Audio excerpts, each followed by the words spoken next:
Vamos aí, vamos aí. Só falta entrar uns cabeça gorda aí e fazer aquelas perguntas de apologética, e aí lascou o cano. Aí vai Você pro deu. Nilson responder. Ó, Vocês estão de sacanagem. o único que não vai Eu tô responder fora. nada aqui sou eu. Vou jogar para vocês dois. Que isso? Que isso, crente pá? Que nada, receba, meu. Faz isso não. Aqui é o Tô crente fora. 6 horas. 6 horas por mim, entendeu? 6 horas por Por mim, mim, é verdade. brincadeira você, viu? Ai, Jesus. Só É Deus boa. na causa desse Pô, cara. deixa eu mandar pro chefe lá o link que ele pediu. Faz isso não. Tá cheio de coisa para fazer lá, rapaz. Não incomoda. Tem muita Deixa o gente homem para atender tranquilo. lá, pô. Aí o cara vai inventar a situação dessa. Pois é, vamos lá. Já estamos aí nas Vamos redes lá. sociais do Ministério. Legal. E aí, galera, tudo bem com vocês? Hoje estamos Boa iniciando noite. aqui uma live diferenciada do nosso ministério. E Legal. hoje nós vamos bater um papo aqui com o pastor Lucas, pastor Nilson, 2 pastores das nossas igrejas, Pentecostal da Bíblia do Brasil. Amém. E hoje nós vamos falar sobre o Evangelho de João, especificamente do capítulo 11, que é o capítulo do dia, né? Nós vamos bater um papo aqui, vocês que estão aí online conosco, pode fazer as perguntas, que nós vamos procurar, na medida do possível, aqui respondê-las, e participem. Essa é a ideia dessa live aqui. Antes de mais nada, vamos falar com os nossos convidados aqui. Né? E vocês que estão aí pode fazer as perguntas. Maravilha. Quem vai falar primeiro? Vamos lá. Nilson, se apresenta aí. Eu? Fala a sua igreja, Põe o fone. onde você é, o endereço. Número da conta? Tem algum áudio aí aberto. Dona Luísa aqui, ó. Não pede Vou te baixar falar. um pouco aí Põe o fone aí, Luísa. Tá. Vamos lá, Ela vai Nilson. pôr o fone aqui. Fala aí o nome. Então, queridão. Vamos lá. Boa noite, eu sou o Nilson Carvalho, alguns já nos conhecem, sou pastor da Pentecostal da Bíblia. Dirigimos a congregação aqui na cidade de Salto, né? A cidade de Salto é um município que pertence à região de Sorocaba, né? Fica aqui entre Itu e Indaiatuba, no caminho de quem vai indo ali para a região de Campinas. Já estamos aqui há 8 anos, também trabalhamos no seminário Porta da Vida, e estamos aí dando uma colaboração. E hoje é um prazer enorme, né? Estarmos com você aqui, caminharmos um pouquinho nessa premissa da proposta do nosso amigo Chico, aí, que com certeza vai aprontar alguma coisa no meio do caminho. Fica ligado aí que no caminho a gente vai te explicando.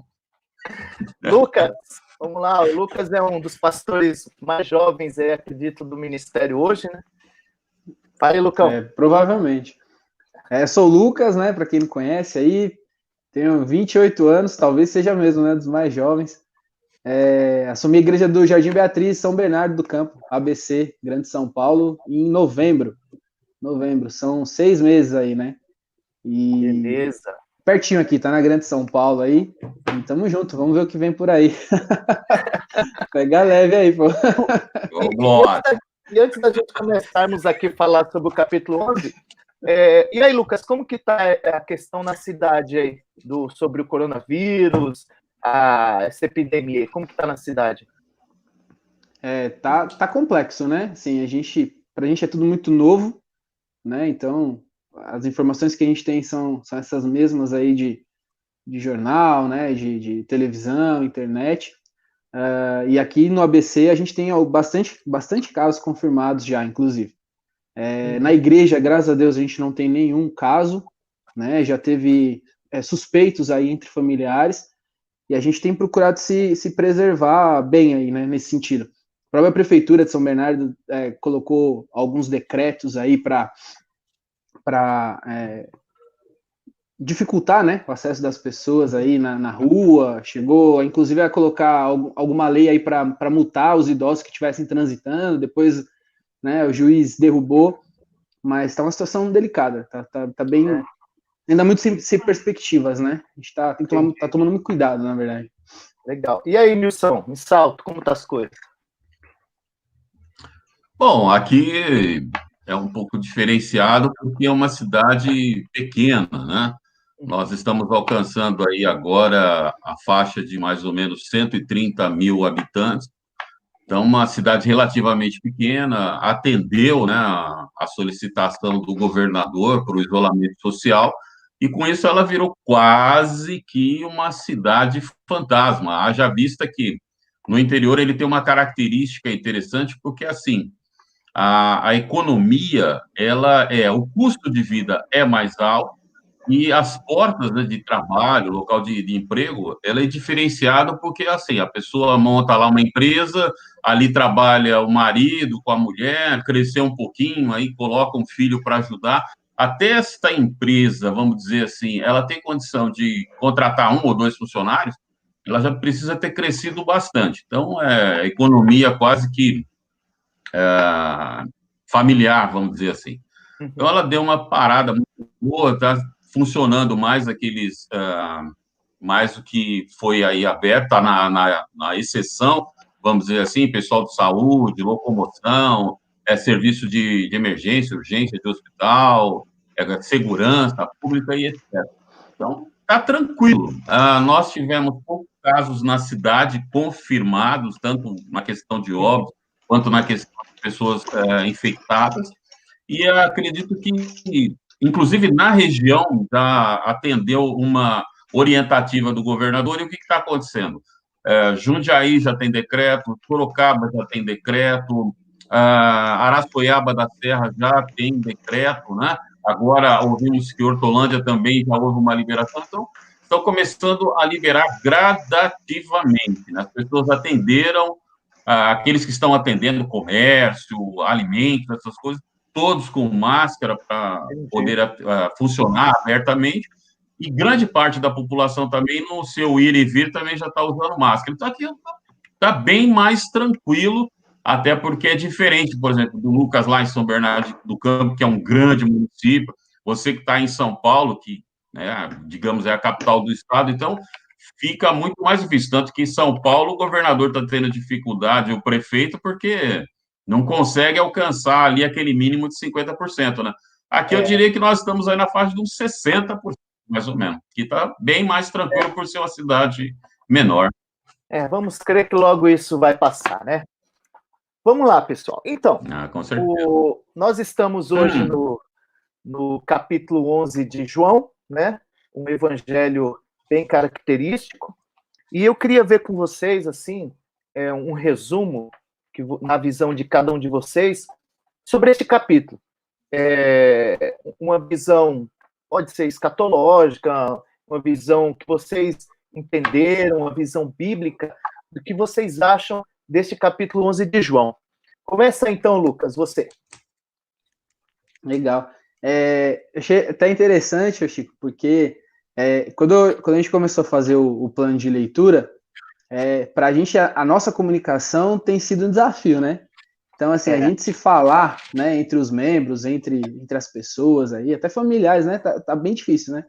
Então, aí a gente, até dando aí um pano de fundo para chegar onde né, dentro da pergunta aí, a gente distribuiu aqui entre o pessoal da igreja uma proposta de cada um fazer ali um breve devocional e compartilhar com a gente justamente para agregar, né, uma forma de incentivar, de ajudar e o pessoal a entender também, e agregando aí, né, a capítulo por capítulo. E aí, no 11, eu particularmente, eu tenho o costume de fazer o devocional de manhã, né, tem um momento de leitura pela manhã, assim que eu acordo muito mais no gás aí, na pegada, do que à noite. À noite eu não consigo, cara. À noite, até a esposa fala que depois das 9 horas, o Lucas apaga, vira abóbora, já era. E aí, curioso, porque hoje a gente não hoje como eu trabalho, né, e tô trabalhando de casa, e aí hoje de manhã eu já tinha algumas demandas, eu não fiz esse devocional de manhã. Eu acordei em cima da hora, conectei aqui no trabalho, e aí eu só fui fazer isso à tarde, depois que a gente fez aquele teste, né, de áudio e imagem. Uhum. E aí deu tempo justamente do pessoal mandar o vídeo, né, o pessoal da igreja mandar o vídeo, e eu fiz então o devocional com o entendimento do irmão também, que já tinha mandado esse vídeo. E aí é legal, porque assim, às vezes, não sei se vocês têm essa impressão, mas eu tenho orado para que não entre naquele automático, sabe? Deixar que todas essas visões de outros autores, e às vezes muitos comentários, influenciam ao ponto da gente perder, eu particularmente, perder esse relacionamento, sabe? Aquele tato gostoso, né? Aquela coisa da palavra falar com a gente de uma forma simples. E eu tenho procurado ler esses textos de João sem tanta interferência externa, né? Aquilo que Legal. o texto realmente revelar para mim ali naquele dia. Por que pareça, é mais difícil do que eu imaginava, de uma forma geral, porque muitos irmãos, inclusive, não estão fazendo, né? Ou não toparam fazer, justamente porque é João, né? Já conheço, né? Já sei de cor salteado. E isso para mim às vezes me assusta ainda um pouco, sabe?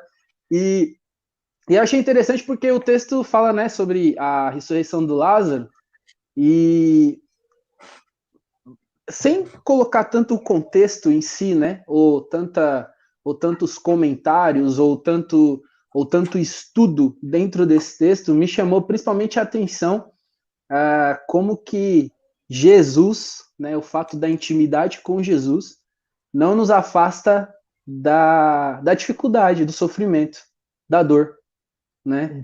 Antes, né, da cura, antes da ressurreição, antes do decreto, né, tire a pedra, a gente está vendo ali Maria, Marta e Lázaro, uma família amiga de Jesus, uma família íntima de Jesus, pessoas que já conheciam Jesus, né, que tem seus nomes destacados ali, que fazem diferença na história bíblica, e eles passam por um momento de morte, de angústia, né? Um morre, e aí você vê a irmã desesperada, sem chão, ela sabe para onde buscar, ela sabe para onde ir.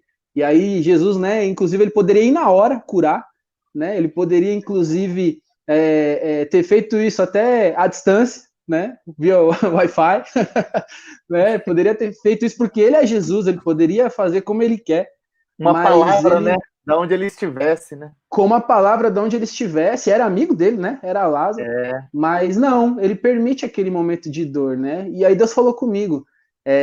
Muitas vezes a gente fala sobre vida eterna, sobre vida abundante, sobre ressuscitar com Cristo, mas inevitavelmente todos os dias nos vem ali aquela limitação de um tempo de vida humano que vai até os seus 80, 90 anos, 100 anos, 110 anos, sei lá quantos anos.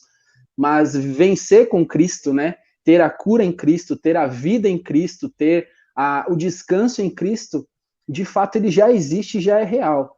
Ainda que a gente experimente uma morte aqui, carnal, ainda que esse tempo chegue para nós, né? A nossa confiança realmente tem que estar com ele nessa vida que não é a vida humana aqui, limitada a essas 7, 8 décadas. Então Deus falou muito comigo nesse sentido. Às vezes a gente ouve muito e entra muito nesses clichês, né? Eu declaro que isso não vai me alcançar, né? Esse mal é do diabo, em nome de Jesus, tudo isso vai passar porque Deus quer ter o melhor para a nossa vida. E de fato tudo isso é verdade. Mas os propósitos de Deus podem produzir um resultado muito maior do que nessa vida aqui, né? Ele produz vida para nós, vida eterna, né? Eu sei que depois isso, né, existe um complemento da história, mas esse foi o que mais me queimou ali na simplicidade da leitura, né? E tem falado comigo, né? Tem falado muito comigo. O livro inteiro, né? João é sensacional. O que eu acho espetacular nisso aí é que, como você comentou, né? Jesus, a palavra dele tem poder. Quando ele soube da notícia, né? Ele poderia, de onde ele estivesse, esteja curado, né? Mas Sim. Não, ele quis ir lá. Ele quis ir. Então, quando eu olho para esse trecho da palavra, eu trago assim para o lado atual nosso, como pastores, né? Às vezes as pessoas querem uma proximidade, querem uma oração pessoal, querem um atendimento pessoal, ainda mais nos dias de hoje, que está um pouco impedido isso aí. É verdade. Né? Aí às vezes fala, eu vou orar para você daqui, mas às vezes a pessoa quer a proximidade, né? E Jesus, por ser tão amigo de Lázaro, as suas irmãs devem ter ficado ali muito triste. Olha, se você estivesse aqui, né? Mas eu vejo assim que Jesus, ele quis se fazer presente naquele momento de tristeza. Ele quis. Até para que Sim. esse milagre tão poderoso pudesse acontecer. Pudesse acontecer, exatamente. E aí, Wilson, e a sua visão aí, meu mano? Tô aqui. Só, só ouvindo aí. Não, é interessante a fala do Lucas, porque, por incrível que pareça, estava falando agorinha mesmo com a Luísa exatamente sobre essa visão. Eu tenho tido uma fala que às vezes compromete, às vezes parece que é uma fala de alguém meio frustrado, coisa assim, vamos dizer, mas tenho dito que hoje em dia a igreja brasileira, a igreja evangélica, ela tem perdido um pouco e por culpa dos nossos televangelistas, porque a maioria do pessoal se liga nesse negócio de vou ficar navegando lá e vou ver o fulano, o Bertano, o ciclano, quer dizer, os ícones lá da situação que arrastam multidões, etc. E a maior parte acaba levando para esse negócio, né? Uma pregação que disse alguém assim, né? É um evangelho que não tem Cristo, e quando esse evangelho tem Cristo, esse Cristo não tem cruz. Ou seja, é a negativa sempre do lado humano, não? Você está em Cristo, eu brinco até com os meus conhecidos mais chegados, que a pregação desses televangelistas é assim: você aceita o sacrifício de Cristo Jesus, ele te dá um óculos de lente cor-de-rosa, você pá, coloca ele e beleza, tudo é cor-de-rosa, você não vê problema, você não vê dificuldade, acabou-se tudo. Mas aí eles não conseguem explicar exatamente esse tipo de coisa, quando as pessoas passam por necessidade, passam por dificuldade, a dor chega, o sofrimento está ali, e você declara, você toma posse, você repreende, você declara que não aceita, etc. E tal, faz aquele monte de coisa, mas não some. O negócio está lá. Olhar para esse capítulo 11 aí, eu gosto muito de olhar para ele e ver o ser humano ali, ver o ser humano. Vamos olhar uma coisa. Você tem uma mulher lá chamada Maria. Maria acaba sendo sempre aquela mulher que é tida como aquela mulher virtuosa, aquela mulher que simboliza o cristão piedoso, que está continuamente orando, lendo, aos pés de Jesus ali. É sempre a demonstração, ó, se quer ser um crente top, ser como Maria, está sempre aos pés do Senhor, etc. e tal, vai por aí afora.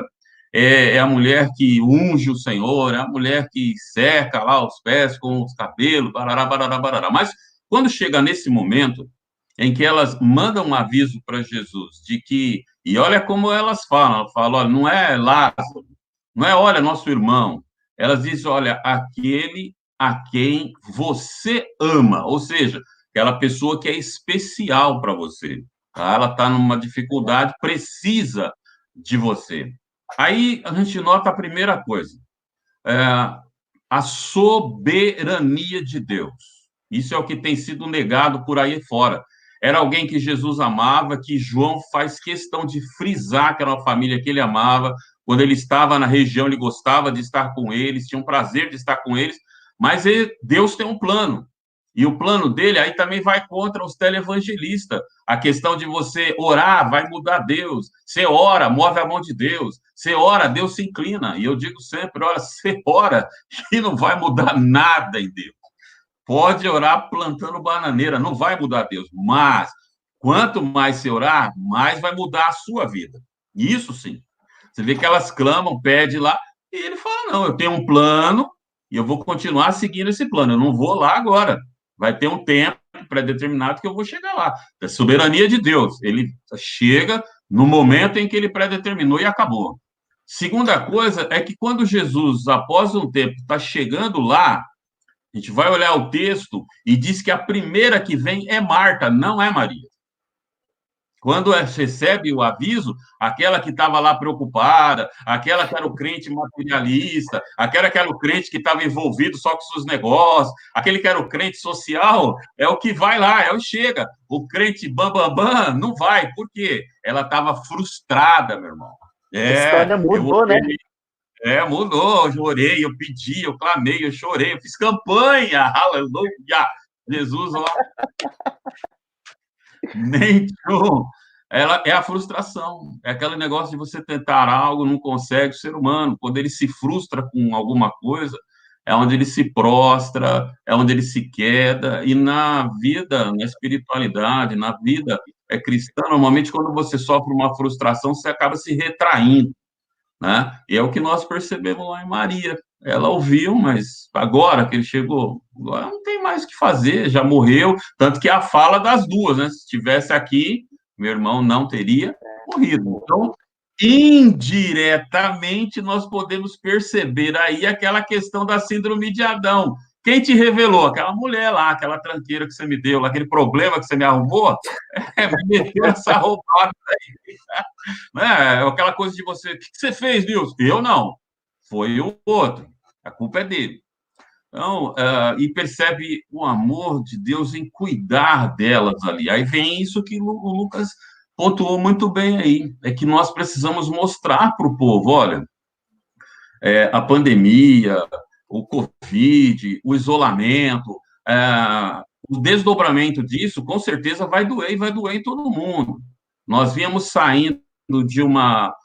nossa economia, por assim dizer, ela estava saindo da UTI, estava chegando no quarto, recebendo força, tirando o nariz para fora d'água, a coisa começando a andar, firmeza. Aí tomou uma outra pancada, que foi essa, então o quê? Aquele pequeno comércio vai ter dificuldade em se levantar, aquele empreendedor que estava começando sua empresa vai ter dificuldade em se levantar, aqueles que trabalhavam, né, que trabalham de forma informal, vamos dizer assim, tem a banquinha lá, a Dona Maria vendendo um cafezinho, um pedacinho de bolo, tal, que é como diz uma pessoa, um empresário que eu conheci, tem hora que você só produz a seguinte coisa, é da mão para a boca, você produz e já come, produz e come, não tem lastro nessa situação, vai ter dificuldade de se levantar. Isso vai afetar, como afetou Marta e Maria, que eram íntimos de Jesus, vai nos afetar também, porque nós estamos no mundo e ele disse que teríamos aflições, mas o que não podemos perder de vista é que lá está ele, pronto para operar, fazer, transformar a situação, entrar com o transcendente dele no ordinário da nossa vida, e é aquela questão da fé, né, Chico? Eu quero trazer à baila aqui um assunto bem antigo, eu não vou fundo, porque é um particular ali que o Chico com certeza vai entender o mistério. Eu me lembro uma vez que nós estávamos numa reunião de pastores e saiu a conversa sobre como tratar uma família que teve problema, dificuldade, etc. e tal, e eu tive uma fala lá, Lucas, que o pessoal ficou olhando, o pessoal falou, pô, Nilson, você tem hora que você não é crente não, velho. Eu falei, não, sou crente, pode crer, sou crente, cara. Eu falei assim, ó, na verdade, queridões, a gente não entendia como é que cabia tanta maldade num coração tão pequeno. Mas disse assim, ó, a minha visão, gente, é o seguinte, todos nós estamos como aquele cego com a varinha branca, sabe? Tateando, tentando encontrar, porque tem hora que não adianta você falar assim, ó, eu sei qual é a vontade de Deus, você não sabe.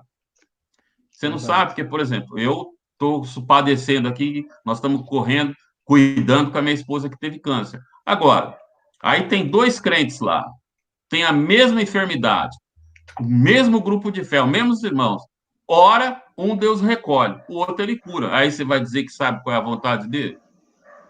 Não dá para saber. Aquele outro não teve fé, aquele outro estava em pecado, aquele outro ele não tinha mais alguma coisa. Então, assim, precisamos entender. Aí, eu vejo que, mesmo quando a gente não entende, como elas não entenderam qual era o propósito de Jesus, por que Jesus demorou, não atendeu, não fez como o Chico falou, ele podia mandar uma palavra lá, como ele fez em outras situações, só mandou uma palavra e as pessoas ficaram curadas, né? Como lá atrás, no capítulo 5, né? Aquele homem coxo lá, o paralítico, ele simplesmente falou para ele, ó, levanta, toma a tua cama e vai embora. Não fez nenhuma salamaleque, só deu uma ordem para ele. Ele acatou, obedeceu, saiu andando e foi embora.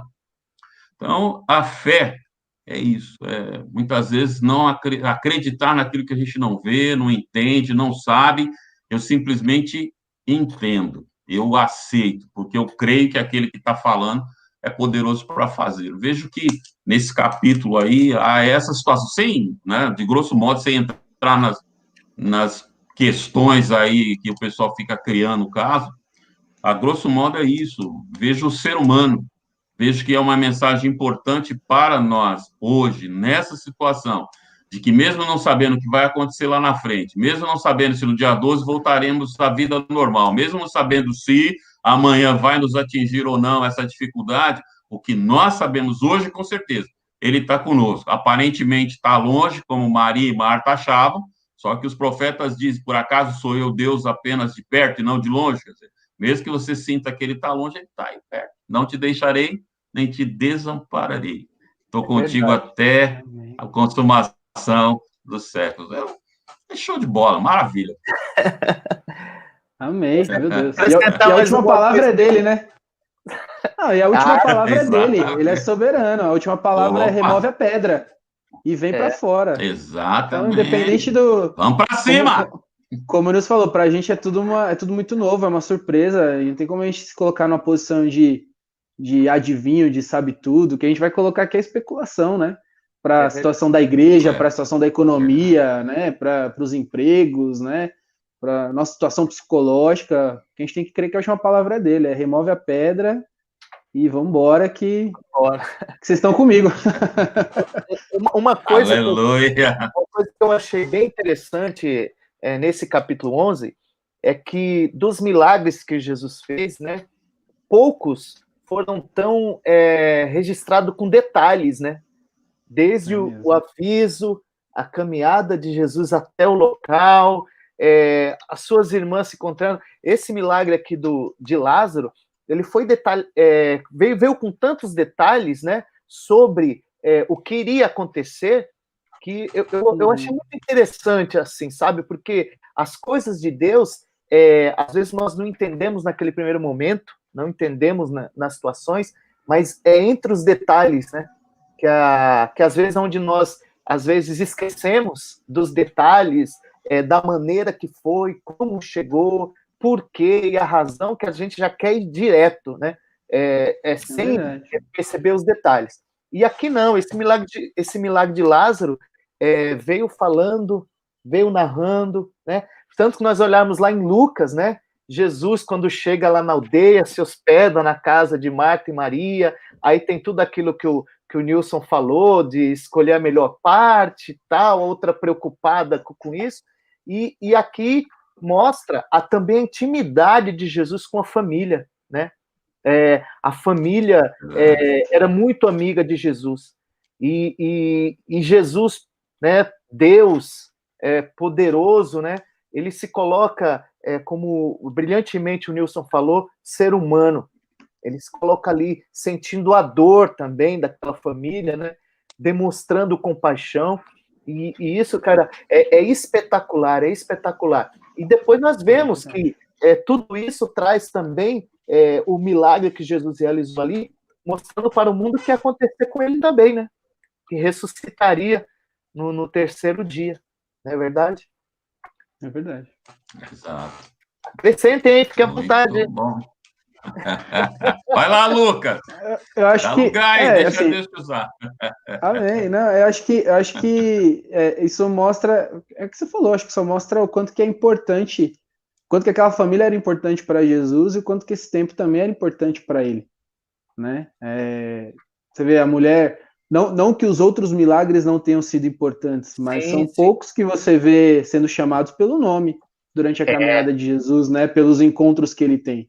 Você tem ali Nicodemos, mas Jairo, né? E do mais você tem o quê? A mulher adúltera, a mulher do fluxo de sangue, né? O cego do poço, o paralítico do tanque, né? E ali não, ali eram pessoas que tinham intimidade, tinham relacionamento, né? Se conheciam bem, conheciam o tom de voz, o que gostavam, né? Como se comportavam, o que irritava, o que deixava calmo, né? E ali a forma como Jesus age também, né?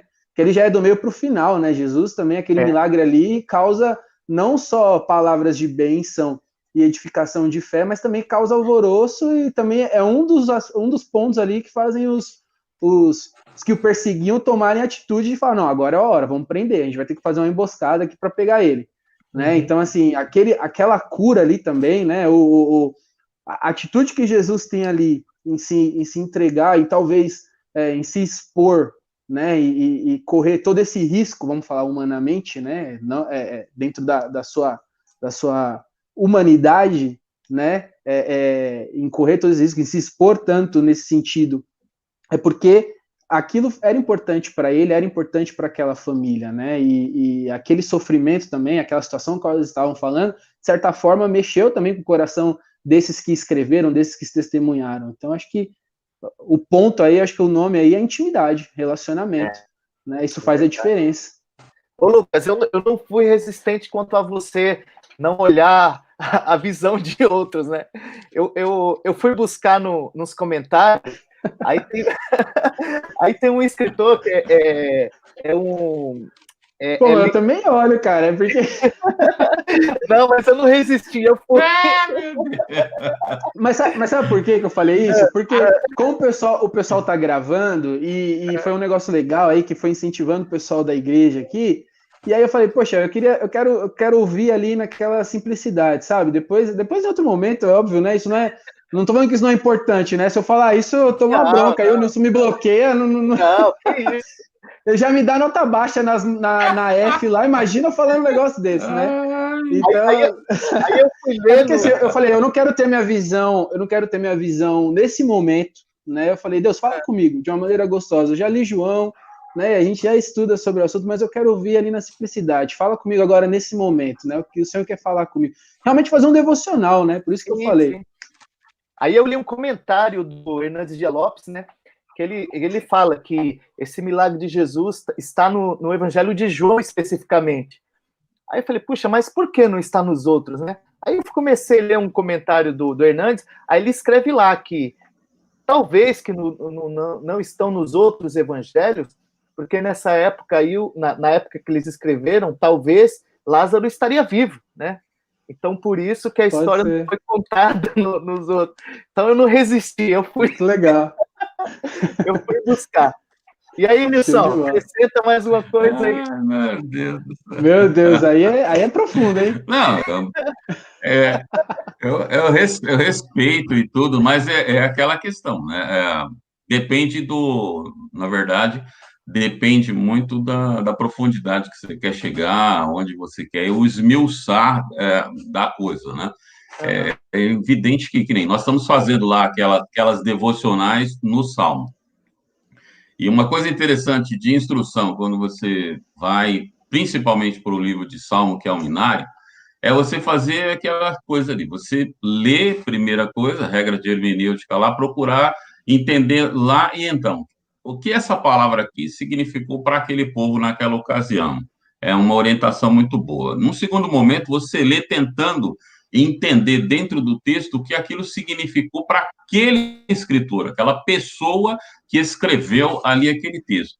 E no terceiro momento, bom, legal, agora o que tudo isso significa para mim, aqui agora, contextualizar, é Deus falando comigo. É importante esses momentos, porque o que está acontecendo? Nessa correria, né, que nem o nosso irmão aí, o Lucas, comentou, na correria do dia a dia, uma das coisas que nós temos acabado deixando muito de lado é essa parada no seu tempo, no seu corre-corre dia a dia, para ter um momento seu com Deus, um momento seu. Aí o que ocorre? Como o pastor tem que pregar, ministrar alguma coisa, ensinar alguém, ter sempre alguma coisa para um outro, esse momento, em vez de ser um momento do pastor, ou, né, do servo, com o seu pastor, que seria você e Deus, você acaba usando aquilo ali assim, eu vou diante de Deus para ver o que Deus quer falar com o outro, com a igreja, com o povo que eu tenho que pastorear. Mas e você mesmo? Você também precisa ser alimentado, fortalecido, precisa compreender. Então, é importante, no primeiro momento, eu ter essa isenção aí, não ir já direto, ver comentário, o que o outro falou e tal, porque às vezes é algo que falou para ele, algo que ele estava buscando. Então, eu buscar isso daí. Bom, agora eu quero ir um pouco mais fundo, eu quero nadar em águas mais profundas e tal. Então, ver o que outros estão falando, o que está acontecendo. Nunca se ater, né, a um só comentarista, porque às vezes ele bebeu numa outra fonte que também soltou uma informação e era uma informação questionada pela grande maioria, já vista que não temos mais acesso aos originais mesmo, né? Então, nós vamos ter acesso a porções e a traduções. Então, é buscar saber o que a maioria concorda naquele sentido. É uma possibilidade, mas o que ocorre é que muitas vezes se atém a determinados fatos. Você vai para Lucas, por exemplo, Lucas é como se fosse um historiador. Você observa os dois livros dele, livro de Lucas e livro de Atos, ele vai buscando mais a história. Se você for olhar para, vamos dizer, a parte espiritual, digamos assim, você vai encontrar no livro, no Evangelho de Lucas, os maiores, ou quase todos os momentos, né, guardadas as devidas proporções, mas quase todos os momentos de oração. O foco dele era acompanhar Jesus nos seus momentos de intimidade, de oração, que você não vai observar essa quantidade nos outros evangelhos sinópticos, né? Então, é a questão de a forma como cada um vê, mas é verdade. Esse milagre, especificamente, e do jeito que está esmiuçado, é só João quem faz isso. Talvez, e aí eu digo talvez, não é um ponto pacífico, mas talvez porque, vamos nos lembrar, João era aquele que olhava sempre para esse lado sentimental, esse lado amoroso, esse lado do ser humano. Tanto que, ao falar sobre essa família, ele é o que mais tenta massificar a importância do relacionamento íntimo, amoroso que existia entre eles. Falou, olha, aquela família, aquele que tu amas, aquela família que o Senhor ama. Se você pega aqui, estava até dando uma olhada, você vai olhar no versículo 5, ele diz assim, ora, Jesus amava a Marta e a sua irmã e a Lázaro. Então, você vê, ele frisando sempre essa questão do amor. Talvez porque ele é chamado, né, o apóstolo do amor. Todas as suas epístolas e o evangelho está permeado por isso. E é importante olharmos para esse lado, porque o que move, ou o que moveu Deus em nossa direção, foi exatamente esse sentimento, né? Deus é amor. Então, tudo quanto ele faz vem permeado por amor, mesmo que isso gere dor, mesmo que isso gere sofrimento, sentimento de fracasso, de abandono, de isolamento e tal, mas sempre é o amor dele que permeia, é o amor dele que faz com que ele faça uma coisa que, se olhar humanamente, abissal, terrível, você pegar o seu próprio filho e cravá-lo na cruz do Calvário, quer dizer, passar por toda aquela vergonha. Imagina, eu fico imaginando só, né? Vamos cutucar o Chico aí, Lucas, vamos lá. Chico que é empresário, né? Olha só que legal. Meu Deus, você já pensou? Tá ó, imagina a cena. Imagina a cena. Você que foi lá, constituiu a empresa, você que luta para fazer com que o salário chegue no bolso daquele funcionário, e num determinado momento o cara chega para você como Pilatos, né, parafraseando, né? Ô, Jesus, é o seguinte, eu tenho poder, entendeu? Eu tenho autoridade. Se você me der uma palavra, eu posso mandar te soltar, te prender. Eu sou o cara. Imagine só. É a criatura falando para o Criador, eu mando em você. E aí, olha só que coisa tremenda sobre a situação de entendermos a soberania de Deus. Eu falei, eu entendo, aceito, porque você não teria nenhuma autoridade sobre a minha pessoa se não fosse delegada. Então, eu entendo que agora você tem autoridade sobre mim porque daquele que é maior foi delegado para esse momento. Então, eu entendo. Então, olha só por que ele fez isso? Simplesmente para tirar a nossa vida das garras do pecado e de Satanás. Ele precisava? Não precisava. Mas o que move é o amor dele que é expresso aí. Ele faz isso por amor. É aí que entra aquela questão que o pessoal chama do antropomorfismo, né? Quando ele vê a dor, ele chora. E aí os outros dizem, nossa, né? Olha só quanto ele o amava, né? Chora pela dor da família, pela perda do amigo. Então, ele não teve medo, vamos dizer assim, né, usando essa frase, guardar as devidas proporções, de vir aqui e viver a sua humanidade entre nós. E, às vezes, nós, que somos seres humanos, não conseguimos viver a nossa humanidade entre os irmãos, entre os amigos, entre as pessoas. Não, porque crente não fica doente, crente crê. Mas, puxa vida, você vai lá para o quarto e está chorando, está com medo, está ansioso. E quando nós mostramos essa transparência, exatamente, eu creio que cresceu Jesus no conceito ali. É verdade que os opositores arrumaram mais um motivo para levá-lo à cruz, para fazer os seus intentos, que também já estava dentro do plano de Deus, mas ele não teve medo. E às vezes nós temos esse medo de demonstrar para os irmãos. Eu vou contar um fato para vocês aqui. Ó. Teve uma ocasião que nós estávamos com uma irmã e o irmão dela sofrendo, irmão da carne dela, sofrendo uma enfermidade difícil, os médicos desenganaram, tal, e ela, então, de São Paulo, aí ligou para nós que, olha, os médicos acabaram de desenganar meu irmão, estou aqui desesperado, não sei o que eu faço, fala com o pastor, fala com os irmãos, pede para os irmãos orarem, e aí nós tínhamos culto no dia seguinte, oramos à noite, no dia seguinte estávamos reunidos, pastor, vamos orar, eu falei, irmãos, olha, eu vou dar uma palavra aqui, gostaria que vocês entendessem. Nós vamos orar, eu creio, mas precisamos entender o seguinte: existem duas maneiras de o Senhor curar uma pessoa. Ele pode curar da maneira que eu e você queremos, levantar aquela pessoa do leito de dor, tirar toda a enfermidade, a dificuldade, ela continuar andando entre nós, né? Trazer ali do seio da morte, como já estava Lázaro lá, só parafraseando, mas também pode curar daquela maneira que ele disse, levar para um lugar aonde a dor não chega, o pranto não chega, para um lugar de descanso. Para ele, é uma cura, porque a pessoa não vai sofrer mais nada. Então, eu preciso, e você precisa entender isso. Ele é soberano. Nós vamos fazer a nossa parte, vamos clamar, pedir, interceder. Senhor, nós queremos isso, desejamos isso, mas ele é soberano. E se ele fizer contrário àquilo que nós estamos pedindo, nós precisamos continuar crendo que ele fez o melhor. Embora eu não entenda, embora está doendo demais, mas ele fez o melhor para aquela pessoa. Então, isso é que o texto vai mostrar para a gente, que ele ainda é soberano e faz da maneira dele. Ele pode fazer dessa forma ou não. Lembrando de um queridão, né? Eu perco o amigo, mas não a piada.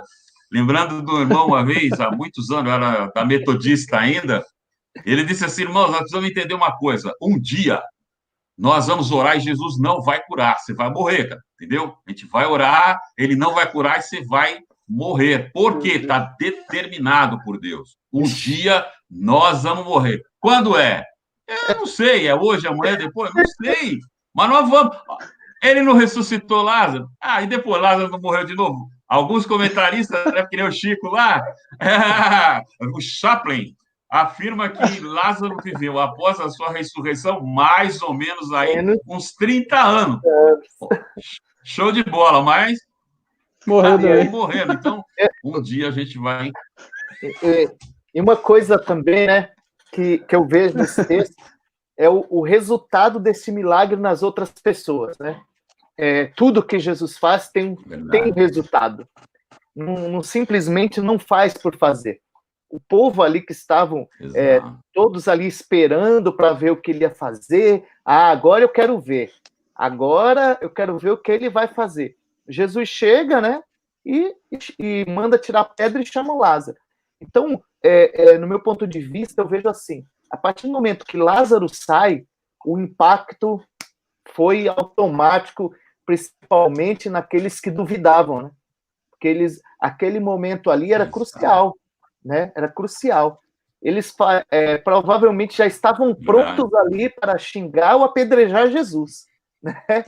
Mas o poder de Deus é espetacular, e Jesus chega ali, contraria todos eles, e eles contemplam com os próprios olhos o poder de Jesus, né? É a diferença. Verdade. Tudo que Jesus faz tem que ter um resultado, né? É verdade. Com certeza, verdade. Posso fazer uma colocação aqui? Então, aí, talvez o Nilson pode até contribuir aí, tá? Isso não é ponto final, né? Vamos lá. Pensamento aqui. Talvez será que, então, como Lázaro, de certa forma, como o Nilson falou, né? Depois de 30 anos ele morreu. Será que nesse ponto aí existe também um propósito na ida de Jesus até onde ele estava, né? E nessa reação que é gerado naqueles que creram e naqueles que continuaram não crendo? Será que existia talvez aí um propósito de Deus também, muito mais do que, não muito mais, mas tão quanto a ressurreição de Lázaro, manifestação do poder de Deus, mas também aí já um propósito na ressurreição de Lázaro para o caminho da crucificação e ressurreição, que também tem um propósito na glória de Deus, ou não? E aí, né? Ah, sim, com certeza, né? Não, com certeza, porque, por exemplo, quando você olha para o Antigo Testamento, no Novo Testamento é pouco, né? Mas Ele olhou pro alto, no hein, Antigo ô, Chico? Testamento, Eu não sei, hein? é de lá que vem meu Vocês socorro. também vou te falar. É live, cara, é ao vivo, né? Vocês Bom, também não são, vocês não são feras, caras não agora eu são me fáceis, coloquei não. como Olha, aluno eles estão me aqui. pegando aqui. Ô, Lucas, é de lá que vem o meu Então, socorro. Boa. Meu Deus do céu. Então, você vê, no Antigo Testamento, nós temos o que se entende sobre tipos de Cristo, né? O Velho Testamento, o Antigo Testamento, ele aponta para o Cristo que havia de vir. A partir do Gênesis capítulo 3, versículo 15, lá o Senhor, nosso Deus, já começa a apontar que há um plano, que ele tem um propósito, que venha uma situação em que vai, de novo, né, trazer o ser humano para a sua presença. Aí nós vamos vendo vários tipos de Cristo. Inclusive, o próprio Cristo menciona um, quando ele fala sobre a questão de que ele voltaria do seio da morte, à semelhança de Jonas. Assim como Jonas ficou por 3 dias no ventre do grande peixe, né? Eu vou ficar por 3 dias no ventre da morte, de lá ser resgatado. Mas nós olhando, se formos olhar para o capítulo 11 de João, a gente pode ver, na verdade, é exatamente isso. É um tipo de Cristo, né? De que a morte não consegue segurá-lo, que depois de estar no seio da morte, né? Vamos dizer, dos braços da morte, sob o poder da morte, ela não tem condição de segurá-lo, e de que o Senhor iria, né? Mais para frente, posteriormente, hoje já passou, mas que iria também ressuscitar, e isto é a demonstração de que ele tem o poder para também resgatar a minha e a tua vida da morte, né? Ficou patente, fica patente ali de que ele tem o poder para fazer aquilo que ele disse, de que viria um dia em que nós seríamos ressurretos, receberíamos um novo corpo, né? Esse corpo imaculado. Então, está lá já a prova de que não só ele vai fazer, como tem o poder para assim fazer, e de que ele já seria o exemplo. Então, veja aí um tipo de Cristo, né? Daquilo que Cristo padeceria, o que aconteceria com ele. Hoje, guardadas devidas proporções, e aí, pegando lá o gancho que o Chico falou, no propósito de que Deus não faz nada ao acaso, nada é por jesuicidência, né? Tem um plano traçado, e esse plano é retilíneo, ele não, né? O ser humano que vai para lá, para cá, mas o plano de Deus, ele é retilíneo. E tudo que acontece, às vezes, aí é outra coisa que nós não observamos. Então, vamos lá. Aquilo que aconteceu e que o Senhor permitiu, o texto mostra, o Senhor permitiu que ocorresse na vida desta família ali em Betânia, serviu para mostrar, primeiro, para os outros que estavam ao redor, amigos, talvez familiares, curiosos, né, opositores, que sempre está lá o cara com a sacola de pedra para... quem não atira primeiro, ele já pumba, né? Então, aqueles que vão na reunião já sempre, pronto, se der uma brecha, eu vou arrebentar. E aí, o que ocorre? Aquilo que passa na família atinge os outros. Você vê que os outros olham e falam, puxa vida, olha só, estou vendo patente agora o amor que ele tinha por essas pessoas. Um amor tão grande que ele também está sentindo a dor que ele sentia. Isso fala para mim, você, fala para nós, que Deus veio aqui na pessoa de Cristo para ter empatia, passar, sentir as mesmas coisas da maneira que nós assim sentimos. Primeiro ponto, mostrar o amor dele aos outros, mostrar que ele está com as pessoas, não é só no dia que é sucesso, não é no dia que está tudo certo, que é maravilha, mas no dia que você está chorando, está fracassado, está no chão, lá está ele também com a mão estendida, mostrando, né, o amor dele. E a coisa mais difícil de nós enxergarmos, e que o Chico enxergou aí, é que aquilo que eu e você estamos passando, o Senhor nosso Deus está usando para mostrar e trabalhar na vida daqueles que estão ao nosso derredor. Então, aí, meu irmão, cuidado com aquilo que você e eu falamos na hora que ele está espremendo. Disse um crente pentecostal que eu conheço aqui da cidade, que ele fala, ó, pessoal, é o seguinte, você é crente? Quando passar na prensa de Deus, tem que sair azeite bom. Deus vai apressar você, mas tem que sair azeite lá, azeite bom para ungir. Não pode espremer e aí você murmurar, reclamar, fazer uma besteira, ou fazer como aqueles dois camaradas lá, a festa acabou em Jerusalém, vamos para Emaús. Vamos para o Emaús. Acabou a festa, meu amigo. O cara morreu, a gente achava que ele era o cara, né, mano? O cara morreu e agora vamos tocar a vida, vamos seguir a nossa vida com o negócio. O baile acabou. Vamos embora. Então, nós não podemos fazer isso, não. Falar, não, eu não estou entendendo, eu não estou compreendendo, não estou aceitando muito bem, está doendo demais. É como, né, não sei se está aí, eu creio que você passou o link lá, o Ronildo está olhando, mas eu lembro que na ocasião em que nós passamos uma dificuldade muito grande, uma delas, né, porque as dificuldades aqui, queridões, é assim, ó, sabe ir para a praia? Você já foi para a praia? Aí você vai ali e tal, e fala, puxa, eu vou brincar na água, né? E aí vem uma onda, pá, nas suas costas, e fala, puxa, essa aí passou. Quando você termina de falar, essa aí passou, já vem outra e sulapa você. Aqui a luta é assim, quando você fala, pá, ela já tumba em você, né? Pedala, Nilson, mas é maravilha. E aí o pastor Lázaro falava assim, aí como é que tá? Eu falava, ó, pastor, verdade tem muito problema, dificuldade, a dor tá grande, a dificuldade não está fácil, os problemas são inúmeros, mas uma coisa eu não posso deixar de pontuar. Deus não tem nos deixado só. A mão dele está conosco, o paro dele está conosco, problema tem, dor tem, lágrima tem, choro tem sim, mas a mão de Deus também está lá. Isso eu não posso negar, a mão dele está lá. Então é isso que a gente tem que fazer, não posso negar. Se aperta, dói, se corta, vai sangrar, sabe? Mas ele está lá, na doença, na tristeza, na alegria da dor, está conosco. Hoje falei com o Ronildo e perguntei como é que está aí, queridão, como é que as coisas vão? Eu falei, olha, não estão fáceis, mas estamos caminhando. Mais uma coisa, eu tenho certeza, o Senhor esteve conosco, vai dar graça. E como eu perco o amigo, mas eu não perco a piada, e ele deve estar aí, eu falei para ele assim, Deus nos ajudou maravilhosamente em março. Agora, abril e maio, será que ele vai estar na mesma pegada? Ai. Mas é só para desestressar. A gente, às vezes, que vacila e faz besteira, mas Deus é fiel. Deus é fiel, é tremendo. Muito obrigado pelo tempo de vocês aí. Foi um papo legal. Glória a Deus. Amanhã vamos... Passou rápido, pô. Rapidinho. Amanhã vamos estar com mais 2 casos aí. E vai ser bem legal esse projeto aí que estamos iniciando, uma ideia do pastor Ronildo aí. E vamos maravilha. ver se um dia ele aparece aqui também para discutir, né? Opa! Aí vamos colocar mais gente nessa sala aí, né?